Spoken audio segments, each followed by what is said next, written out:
Hey everybody, Peyton here. This is Tethered, a hybrid approach to following Jesus. You are about to watch a message from our live weekend experience that happens every weekend. If you would like to access the entire experience, you can find a link to that in the description below. But for now, we hope this message helps you connect to God and love others.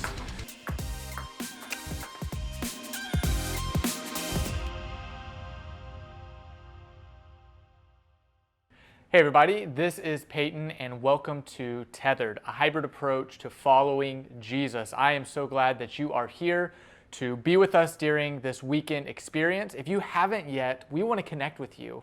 Our hosts are ready to connect if you're watching this live. If you're watching this on YouTube, you can put something in the comments. We monitor those. However way, we want to connect with you. Fill out our connect form. It's all on our website, tethered.online, or it's in those links in the description or in the comments, wherever you're at. We also want to pray with you. You can find a prayer request form on our website. You can find it here on the Weekend Experience. And we want to serve with you. We want to use your gifts and talents here at Tethered to make this better, to reach more people, to have an impact on the kingdom. We're tethered together, all of us, and so we want to connect, pray, and serve, and we try to make all of those things accessible to you. We're beginning a new series today, if you weren't aware. God does not exist, but it's not the God that you're thinking. It's these other false gods in our lives. The reason people don't believe in God is because they have a false perception of who that God is. And so in this series, we want to break down 4 of those gods. We'll talk about those here in a moment, but first, I want to start with a story about a time that I was a kid and somebody that I was very close to, that I loved, that took care of me, made a mistake, huge mistake, and went to prison. And it ripped me apart. It ripped our family apart. I needed them. I needed God. And it was whenever I was first beginning to be introduced to God. And I remember as a kid sitting in my room one time thinking, God hates me. Like nothing goes my way. How can I believe in a God that is screwing me over again? And so I rejected God. And you probably have rejected God before. Or at least you have rejected a false view of who God is. We're talking about the lowercase God, this false God, this what I like to call a Netflix God. I want to believe in a Netflix God, but this God doesn't do what I want. So we're going to talk about that in this episode or this message of Netflix God. Next week, we're going to talk about Goosebump God, and then we'll go break down a callous God and an uptight God. So look for future messages for those 3. But today, I want to talk about binge watching, specifically on demand streaming services that we have. This is a binge watching generation, is it not? And I'm guilty of binge watching, from anime to things like The Umbrella Academy to Stranger Things. And you know what it has formed inside of me? It shocks me anytime a show is not available. Like if I am in a free version of a subscription service and I have to wait, or if Stranger Things comes out with something the next week, I have to wait. I mean, this is a modern luxury that's taken over all of our worldview. We want things instantaneous. Sad part is, though, it's taken over a lot of our faiths as well. Like we want to believe in a Netflix-style God. Like I pray for it and he does it. I need it and he makes it happen. But we're all too aware that this is not the reality of how God works in the world. Let me give you some examples, personal examples that I've experienced over the past year. I remember at the beginning of COVID, standing in a parking lot of a hospital. Here's a picture. And a person that we knew at our church was in that hospital. She was sick with COVID, and we were praying as a church that she would get well. She didn't. And she passed away because of COVID. I have heard stories of people who are giving and they're doing good in the world, and yet they are still struggling financially. I have talked with people who want more than anything to have a baby, to be a parent. And so many people can't, so many people don't have kids. And when God doesn't do what we want, or what we think that he should do, some people come to the conclusion, well, that just means God isn't real. Like he isn't powerful enough to change the circumstances of my life, or he isn't good enough to want to make those changes, or at least he doesn't care. Like, where is my on-demand God where I can click a remote and it happens? But the Netflix God doesn't exist. So what we need to do is, first, we need to replace ourselves of where we fit in all of this narrative.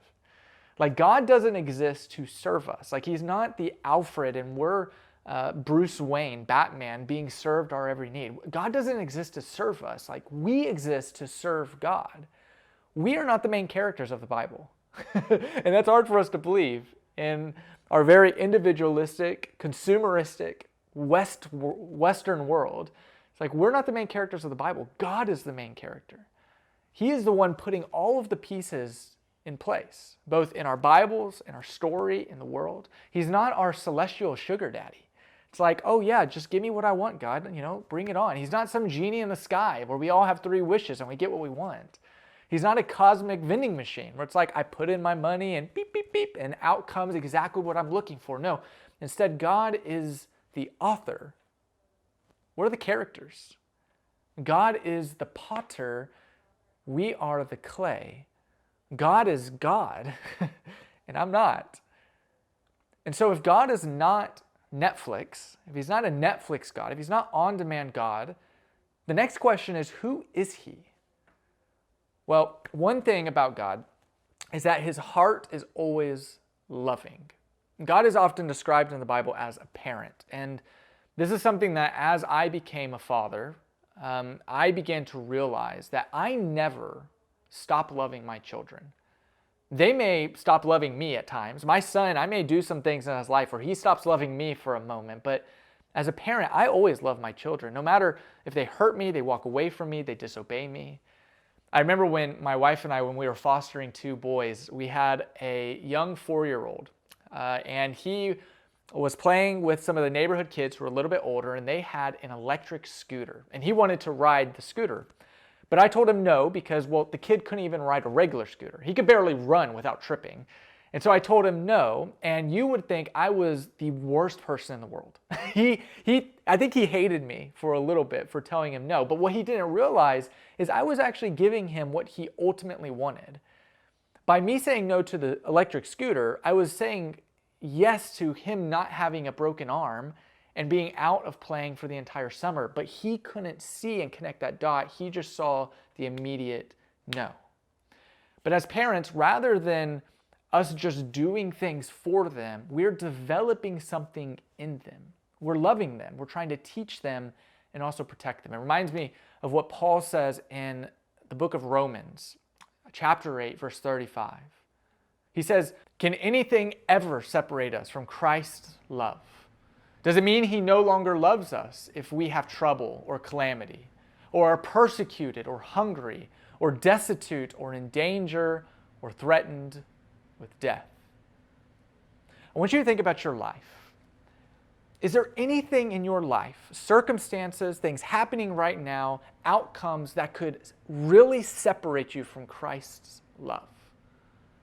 Financial trouble. Could you ever owe so much that Jesus would stop loving you?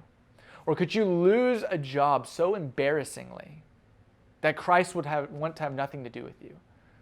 Does cancer mean that God doesn't love you anymore? Or because you have mental breakdowns, you can't control them, because you feel depressed?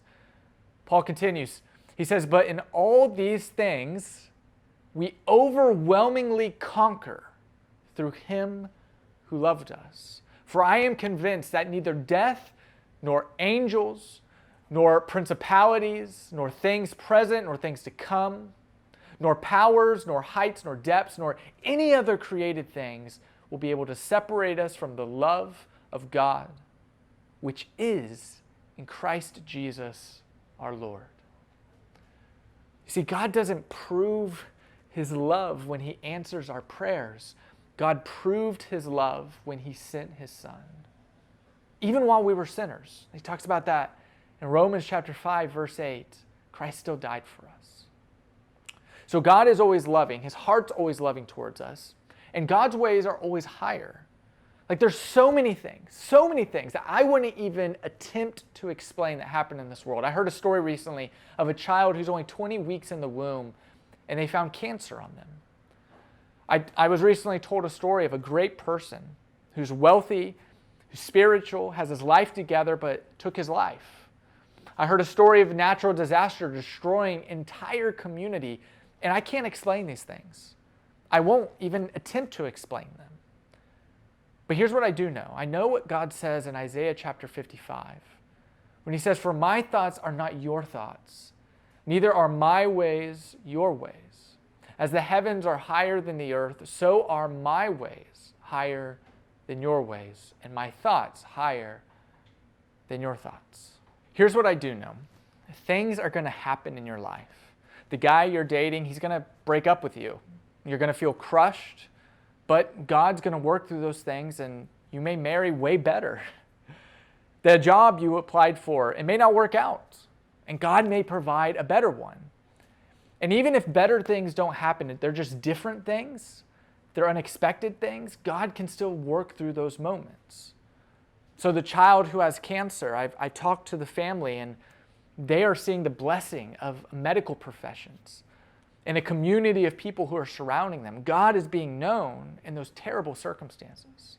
The person who took their life, God is using it, and it's helping people realize it doesn't matter how wealthy you are or how much it seems your life's together, people still struggle, and they struggle mentally, and they struggle with the understanding of their meaning and their purpose.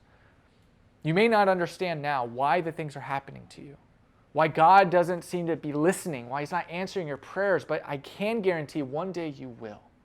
And it may not be in this lifetime, it may not be tomorrow, it may not be next month, but God will reveal things.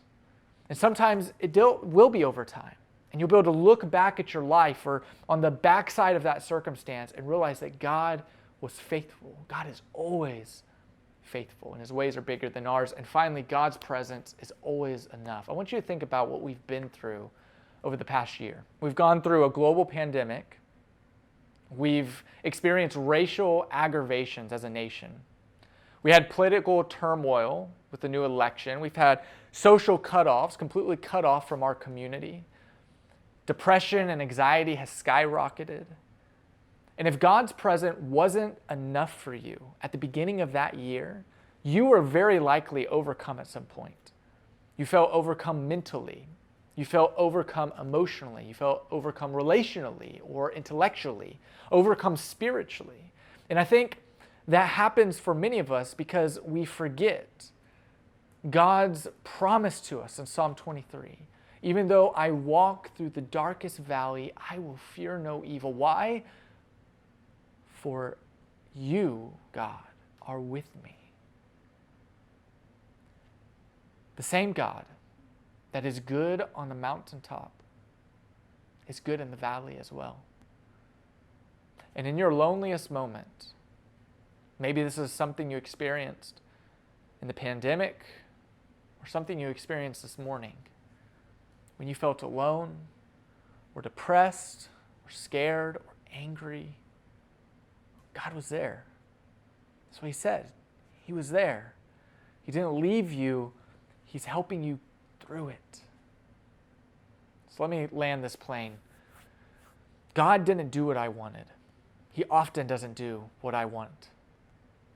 But that's because Netflix God doesn't exist. An on-demand God is not our God. Wait. So you mean your God doesn't do everything that you want when you want it done? And I say no. And I'll tell you why. Because God is way too powerful, way too wise, way too magnificent, way too good to be a puppet to men. I don't want to worship a God who's subjective, who's subject to human beings. I need something better. I need something more supreme. I need a sustainer. I need something that's Lord of all. And that is God. He's always loving. His ways are always higher. His presence is always enough for us. He's not a Netflix God. He's this kind of God. Hey, thanks for watching. If you want to see more messages just like this one, you can click one of those boxes that's on the screen right now. Tethered also creates a customized weekly playlist that's completely free to you. You can find on Spotify called Tethered Tunes. Also, be sure you hit subscribe so you know every time a Weekend Experience message pops up here on YouTube. That's all for now.